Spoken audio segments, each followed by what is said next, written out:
Greetings everyone and welcome to BrickCats. Today I'm reviewing this UCS scale Droideka or Destroyer Droid by alwaysLEGOking. As always, liking this review, subscribing to my channel, or leaving a comment are all great ways to support what I do, and thank you very much in advance for your support. Without any substitutions, I was getting 6 stores and $198 without shipping and tax, or about $249 with shipping and tax. In my reviews, I offer my opinions on aesthetics and model features, parts issues you might want to look out for, the build experience, the model's integrity, and last but not least, I offer my closing thoughts on the model in the conclusion with pricing information. If you're watching this review, I assume you have bought the instructions or are interested in buying them. I also assume a basic level of familiarity with Brickling's ordering system and LEGO nomenclature. My disclaimer on this and all my mock reviews is that I only use genuine LEGO bricks and I always purchase the instructions. Lastly, I create these reviews for my own personal enjoyment and in the hopes that my advice will make your experience more enjoyable and or less expensive. alwaysLEGOking's Droideka model measures about 14.75 inches top to bottom, 12 inches wide, and 13 inches front to back. Note the cannons do extend a little bit past the edge of the stand. The most obvious visual question mark for me, and probably for you, is the choice of dark red for the Droideka's armor plating. I think most of this is practical. LEGO doesn't make some of the pieces the designer uses in reddish brown, but one could reasonably argue that reddish brown is more screen accurate. For what it's worth, I think that's a fair statement. To me at least, the Droidekas in Star Wars appear more brown than red, with some exceptions depending on which part of the canon you're watching. However, I can say that the dark red is very attention-grabbing, more so than I think reddish brown would be, and it looks really good. The stand is more or less a necessity, and I do think that a light bluish gray surface would look better. The tan implies some kind of sand to me, and Droidekas are usually seen inside ships or on surfaces that lend themselves better to a gray tone. Not a huge deal, but I also think some of the larger elements would be cheaper in light bluish gray. As a whole, I think this model looks incredible, and the design captures the various features of the droids very well. The lower section with the ball shape is very nicely done, and at this scale I think these bar pieces are a great representation of the droid's eyes. The curved back is accomplished with fingered hinge plates with a few Technic connections, which unfortunately stick out quite a bit, but you can change out those pins, and that's one of my recommended color substitutions. The arms look good, and I wish these shoulder pad type things could be a little closer to the arm itself. You could probably accomplish that with these smaller, thicker skeleton arms. The model has very limited posability, and at this scale I think that's fine. You can move the position of the head and these shield generators, but that's probably all you're ever going to want to do. So overall, I love how this model looks. It's a very cool display piece. And I was super happy to find a UCS scale model of the Droideka. This is one of my favorite droids in all of Star Wars.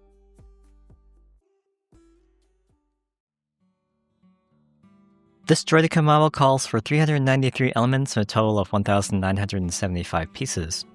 The stand pieces are included in the parts list, which makes sense to me because you need the stand to support the model. Overall, the designer does a great job using readily available elements, and most of the cost is simple volume as opposed to rarity, so that's always nice. The 2-wheel 18mm diameter by 14mm with axle hole, fake bolts, and shallow spokes, part 55982, remains quite expensive and uncommon in flat silver. These go on the arms of the droid close to the anthropomorphized shoulder joint. I recommend changing this part to the pinhole variant, part 55981 in dark bluish gray. This is much more available and much less expensive. The 4-hose flexible ribbed with 8mm ends, 19L, part 57539, can be quite expensive in black. I think flat silver works just as well here, as the color of these components seems to vary a bit, but to me it looks closer to the color of the arms than to black. To eliminate those unsightly splashes of blue back here when the back assembly connects to the frame, remove 4 of the blue Technic Axle 1L with pin with friction ridges, part 43093, and replace them with the variant without friction ridges in light gray, part 3749. There are a few substitutions you need to make, which I'll explain in the build experience section. You need to swap out one of the 2x4 plates in black, part 3020, for the 2x4 Technic plate with holes, part 3709 in black. Change out the only 2x6 plate in black, part 3795, for a 2x6 Technic plate with holes, part 32001 in black. You can remove the 2-bar 3L, part 87994 in dark bluish gray, and increase the quantity of the bar 2L with stop ring in dark bluish gray, part 78258 from 9 to 11. And you should also increase the quantity of plate 1x3, part 3623 in black from 12 to 14, and remove the lone 2x3 plate in black, part 3021. The model calls for parts to display the Droideka printed information tile from the official set, so if you don't want those, you can eliminate the following pieces. However, if you do want the Droideka printed tile and you don't have one, you should change the lone 6x12 tile with studs on edge, part 6178 in black, to part 6178 PB044. These are going for around $4 on Bricklink. In my pricing research, I eliminated these elements, but they don't make a huge difference. As usual, I use the Brick Hunter extension to check the entire parts list against the Pick-a-Brick inventory. I do have an affiliate link that gives me a small percentage of the value of your purchase, so thank you in advance if you choose to use it. Pick-a-Brick orders over $35 ship for free, and if you spend more than $14 in the bestseller or standard categories, the handling fees are waived. I'll go over those results in the conclusion.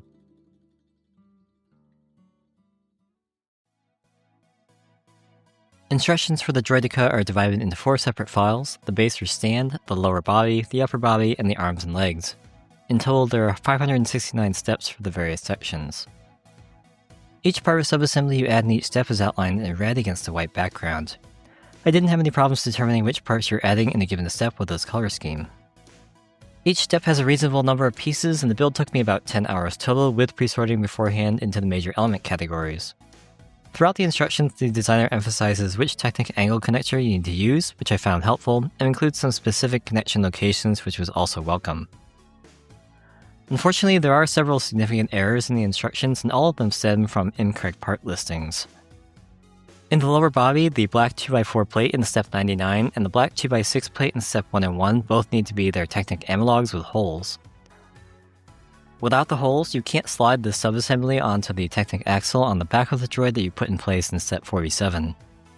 Connecting this subassembly in step 109 does take a bit of force, or at least it did for me. I believe this is technically an illegal connection because it bumps the molded LEGO logo on top of some of the studs. In the upper body, steps 70 and 91 call for inserting a 3L bar into a Technic subassembly. This connection is not possible, so this is where you use the 2 extra bar 2L with stop rings instead of the 3L bar. In step 136, it's not possible to connect a 2x3 plate here. You need to use 2 1x3 plates because of the 2.5 stud spacing between the studs in step 135. In addition to these major errors, I also had several minor issues. In the base instructions, step 46 calls for 6 1x1 round quarter tiles, but only 4 are shown in the graphic. The other 2 are at the tip of the long front section, and you figure out where they go in step 50. The 1x1 plate in lower body step 157 is floating, albeit just for 1 step. Upper body step 71 has a graphics glitch in which the parts box is duplicated, and the infographic showing the length of the bar, 3L, is very small. And finally, in step 67 for the arms and legs file, it's missing an X2 indicator. There's definitely a hierarchy of problems with instructions, and most of them I can forgive, but I really think listing the entirely wrong parts in the parts list is basically the worst kind of error we can make here, mostly because it's going to cost people more money when they have to buy the correct pieces to build the model they already bought the instructions for. So for me, paying $20 for an incorrect parts list and instructions that you can't actually follow with the parts that you've already bought, I really expect a lot better than that. And sadly, the errors in the instructions take a lot away from an otherwise excellent model. Thus, the build experience was definitely frustrating even though I didn't have to buy any extra pieces, just because I have a very large pool of spares.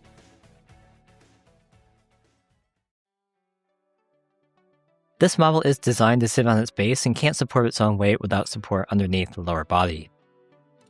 I am a little mystified how this little assembly at the top of the support column is supposed to fit or otherwise match the contours on the underside of the model, but it does the job. Since there's no positive connection between the base and the model, there is a surprising degree of wiggle room to place the 3 legs. This also means that moving the model can be a bit of an adventure, because the model can and does fall off the base when it wobbles. The model itself is very sturdy, and you can pick it up without worrying too much that things are going to fall apart. All of the major joints are Technic, and those tend to be fairly strong connections. The various fingered hinge connections can get bumped out of alignment, but since there's no play features on this model, you don't really have many reasons to be touching it on a regular basis anyway.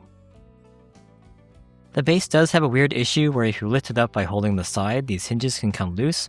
To avoid that, you want to try and minimize any pulling of the sides of the base. Thankfully, if this happens to you, it's not very difficult to fix.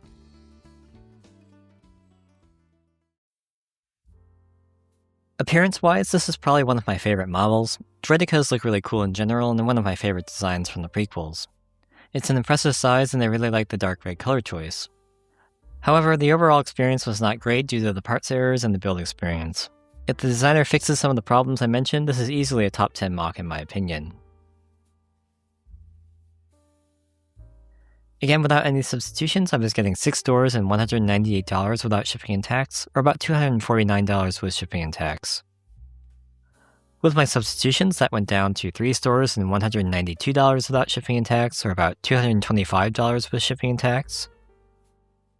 And then going full pick-a-brick, my pick-a-brick total was $230. That did not include any shipping and handling charges, but does include tax.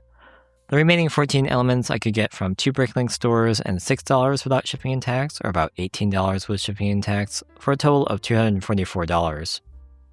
This is not as good as I hoped for with pick-a-brick, but I was impressed with how many of the elements I could get directly from LEGO. I think I could probably bring the total down a little bit more, maybe by another $10 or so, by getting some of the elements from Bricklink vs LEGO, but on this model I feel like there's limited room for economizing given the piece count and the variety of elements. Instructions for this model cost $20 and are available from Fixable. There will be a link to where you can buy those in the description below. Just be cognizant of all the issues that I pointed out in the build experience section. Thanks as always for watching my review of the Droideka by alwaysLEGOking. If you've built the model, you have something to share that I left out, or have a question about something I didn't cover, please leave your thoughts below in the comments. I'm very conscious that subscribers are earned and not deserved, so if you enjoy my content and want to see more, consider subscribing, leave the video a like or a comment, or follow me on Instagram if you haven't already. Thank you, and I hope to see you back next time.